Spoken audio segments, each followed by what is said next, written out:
हमें कोई ये न कहे कि आप बैठ गए क्या, आप चुनाव नहीं लड़ रहे हो क्या। तो मैं आया हूँ कहने के लिए कि मैदान में आया हूँ, और जौनपुर में पहले भी था, अभी भी हूँ। अब तो पार्टी बनाई है, इस पार्टी को राष्ट्रीय स्तर पे दर्जा दिलाने का काम करूँगा। जौनपुर से जाऊँगा नहीं, लोगों जैसे रवि किशन आए और चले गए, ठीक है। तो बहुत सारे लोग आते हैं और चले जाते हैं। कृपा शंकर सिंह आए हैं, चले जाएंगे। बाबू सिंह कुशवाहा आए हैं, चले जाएंगे। मैं ये कहने के लिए आया हूँ प्रेस कॉन्फ्रेंस में, चुनाव लड़ने के लिए आया हूँ, तो चुनाव भी लड़ूंगा। जौनपुर का विकास। शंकर सिंह एक चीज़ बता दें, जो जब होम मिनिस्टर थे, मैंने दमोदरा में जाके रूम बनवाने का काम किया है। मैं अपने गांव में सड़क बनवाने का काम किया, ब्रिज अपने फंड से। अभी मैं सांसद हूँ, न विधायक हूँ, न मंत्री हूँ, न प्रधान हूँ, लेकिन ये होम मिनिस्टर है। जौनपुर वालों के लिए एक काम बता, प्रत्याशी था, हार गया था, बुरी तरह हारा था, आपको भी पता है।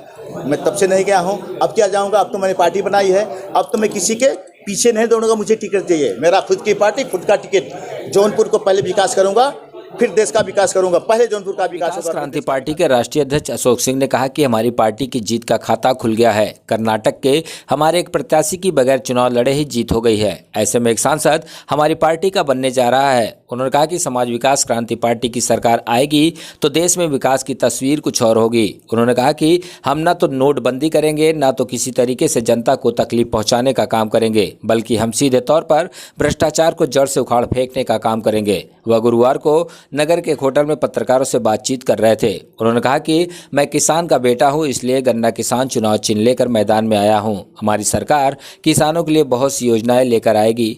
हम लोगों को 100 यूनिट बिजली फ्री देने का काम करेंगे, 1 करोड़ लोगों को रोजगार देने का काम करेंगे। जौनपुर में जाम से निजात दिलाने के लिए रेलवे ओवरब्रिज, सड़क, शौचालय और चौकिया धाम में शीतला माता के मंदिर को अयोध्या मंदिर की तर्ज पर बनाने का काम करेंगे। अध्यक्ष जी, आप धर्मेंद्र सिंह से समर्थन की बात कर रहे थे, लेकिन अब वो खुद ही उनकी पत्नी चुनावी मैदान में, तो किस तरीके से ये आप देख रहे हैं, आप आगे की रणनीति? मैंने आपको पिछली बार भी कहा था, अभी भी कह रहा हूँ। मैंने कहा कि मैं धर्मेंद्र सिंह से समर्थन लेने के लिए तब जाऊँगा जब वो चुनाव नहीं लड़ेंगे। मैंने तभी भी कहा था, आपने पूछा था कि आप धर्मेंद्र सिंह मिले क्या, तो मैंने कहा अभी नहीं मिलूँगा। जब पर्चा भरने के बाद लास्ट डेट हो जाएगा, जब वो पर्चा नहीं भरेगा तो समर्थन उनका मांगने के लिए जाऊँगा। और मैं आपको कह रहा हूँ कि चुनाव लड़ना एक अलग बात होती है। आदमी किसका चुनाव लड़ते लड़ते पर्चा भरने के बाद भी समर्थन करता है। तो धर्मेंद्र सिंह हमारा समर्थन हमेशा थे और कल भी रहेंगे, ये मैं आपको कह रहा हूँ। मैं तो कह रहा हूँ कि धर्मेंद्र सिंह मेरा समर्थन कर रहे हैं। मैं तो ये कह रहा हूँ कृपा शंकर सिंह मेरा समर्थन कर रहे हैं कि आप चुनाव जीतो। मैं तो ये भी कह सकता हूँ कि सारे लोग मेरा समर्थन करें कि आप चुनाव जीतो।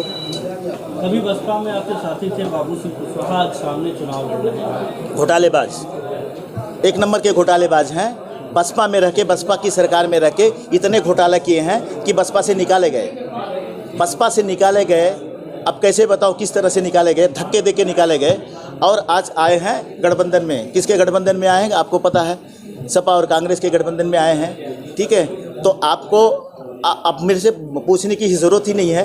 वो घोटाला करके आए हैं बसपा से, और सपा की सरकार चाहते हैं बने, जो कि असंभव है। सोच रहे कि सपा की सरकार बने और हम घोटालेबाज हूँ तो घोटाला करूँ, तो उनका कुछ अस्तित्व नहीं है, ठीक है। वोट बैंक जो होगा उनका, वो वोट बैंक अपना लेके जाएंगे, यहाँ पे वोट काटने का काम करेंगे, और उनको उनके ही कार्यकर्ता उनका पुतला जला रहे हैं। इसका आपके पास आप पूछिए तो मेरे पास सबूत है, इसका मेरे पर रिकॉर्डिंग है। जीत को लेकर वो पूरे आश्वस्त दिख रहे हैं, कह रहे हैं कि हमारी जीत तो पक्की है, पूरे नहीं। हवा में मोदी जी ने क्या कहा था, मोदी जी ने क्या कहा था, अमित शाह से पूछा गया था, क्या कहा, 14 जब हमारी सरकार 2014 में आएगी तो हम क्या करेंगे कि स्विस बैंक से पैसा लेके आएंगे, गरीब को अमीर बना देंगे, हर आदमी के इंसान के खाते में 14 लाख रुपए होगा। कहाँ गया? अब ये भी बोलते हैं कि जुमला है।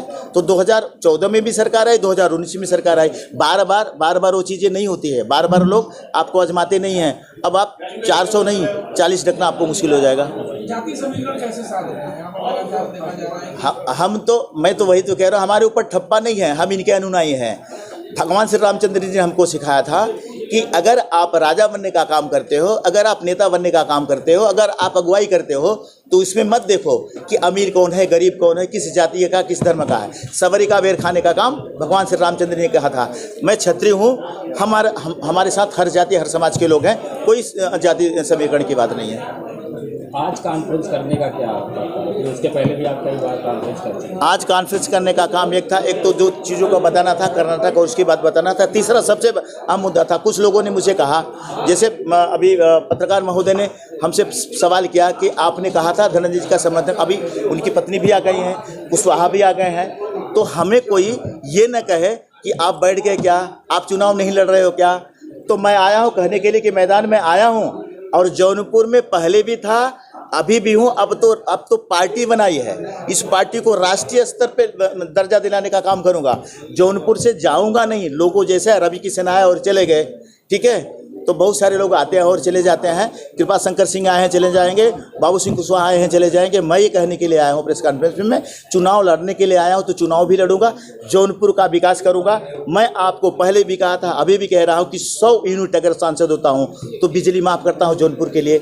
मैं आपको पहले भी कहा था, अभी भी कह रहा हूँ, किसान जो 60 साल के ऊपर उनको पेंशन देने का काम करूँगा। मैं पहले भी कहा था, अभी भी कह रहा हूँ कि ओवरब्रिज बनवाने का काम करूँगा, जो यातायात की समस्या है। मैं पहले भी कहा था, अभी भी कह रहा हूँ, खेल का मैदान बदलापुर में बनवाने का काम करूंगा अगर मैं जीत के आता हूं तो। और अगर देश में सरकार बनती है हमारी, नहीं इंडिया गठबंधन की सरकार अगर नहीं बन पाई, इंडिया गठबंधन की सरकार नहीं बन पाई, सरकार में आते हो, यही काम पूरे देश में करने का काम करूंगा मैं। अध्यक्ष जी, एक इंटरव्यू में कृपा शंकर सिंह जी ने कहा था कि ये हवा है, सारे लोग हवा हो जाएंगे। जो हवा रहता है, आपने सूरज और पवन की कहानी सुनी है? सूरज और पवन की कहानी, सूरज को क्या कह रहे थे पवन देवता जी सूरज भगवान को, कि आप हवा हो, आप कपड़े नहीं उतरवा सकते। हमने बचपन में कहानी सुनी थी। तो जो कहता हवा है ना, तो हवा ही है वो, हवा में आए, हवा में चले जाएंगे। ये मैं लिख के देता हूँ आपको। आप कह रहे हैं कि कृपा शंकर सिंह बॉम्बे चले जाएंगे, आप भी बॉम्बे से बिलोंग करते हैं, वहाँ पे आपका काम है, तो कैसे आप कर पाएंगे? कृपा शंकर सिंह एक चीज़ बता दे, जो जब होम मिनिस्टर थे, मैंने दमोदरा में जाके रूम बनवाने का काम किया है। मैं अपने गांव में सड़क बनवाने का काम किया, ब्रिज अपने फंड से। अभी मैं सांसद हूँ, न विधायक हूँ, न मंत्री हूँ, न प्रधान हूँ, लेकिन ये होम मिनिस्टर है। जौनपुर वालों के लिए एक काम बता दें, मैंने बदलापुर की लड़की को अपने विद्यालय में प्रिंसिपल बनाने का काम किया है। मैं जौनपुर लोगों को, जौनपुर के बच्चों को, बॉम्बे में मेरा स्कूल है, फीस माफ करने का काम किया है। कृपा शंकर सिंह एक बता दें, जब होम मिनिस्टर थे हम तो कुछ नहीं थे, हमने सब काम किया है, जगह जगह हमने डोनेट किया हुआ है। मैं डंके की चोट पे करता हूँ। आचार संहिता लागू हुई, मैं 51 का चेक दे के आया पत्रकार के परिवार को, क्योंकि बेचारा वो असहाय है, तो उसको मदद करने की जरूरत है। कृपा शंकर सिंह कब गए? जब होम मिनिस्टर थे तब गए थे कि नहीं, अभी बताओ। तो मैं चैलेंज करता हूं कृपा शंकर सिंह को कि उन्होंने जौनपुर में आए हैं, बॉम्बे के नाते आए हैं, बॉम्बे के लोगों को लेके आए हैं, और उन्हीं को लेके वापस हवाई जहाज से चले जाएंगे। जीतने के बाद क्या आप यहीं पे रहेंगे या फिर आप भी बॉम्बे चले जाएंगे? मैं कोरोना पीरियड में था, जब मैं निर्दल प्रत्याशी था, हार गया था, बुरी तरह हारा था, आपको भी पता है। मैं तब से नहीं गया हूँ, अब क्या जाऊँगा? अब तो मैंने पार्टी बनाई है, अब तो मैं किसी के पीछे नहीं दौड़ूंगा, मुझे टिकट चाहिए, मेरा खुद की पार्टी, खुद का टिकट। जौनपुर को पहले विकास करूंगा, फिर देश का विकास करूंगा। पहले जौनपुर का विकास होगा, फिर देश का विकास होगा। पहले अपने माँ बाप को रोटी खिलाऊंगा, फिर गांव वालों को निमंत्रण दूंगा। माँ बाप को भूखा रखे गांव वालों को निमंत्रण नहीं दूंगा। पहले जौनपुर का विकास करूंगा, फिर देश का विकास करूंगा, भले राष्ट्रीय अध्यक्ष हूँ। तो ये प्रत्याशी आपने मैदान में अब तक उतारे हैं? 40 हमारे फॉर्म भर रहे हैं, क्योंकि 29 तारीख से नामांकन की। बिल्कुल, हमने 40 अब तक पूरे देश में उतारे हैं, 100 के बाद हम करने के लिए जा रहे हैं, और हम 50% प्रत्याशियों को जिताने का काम कर रहे हैं।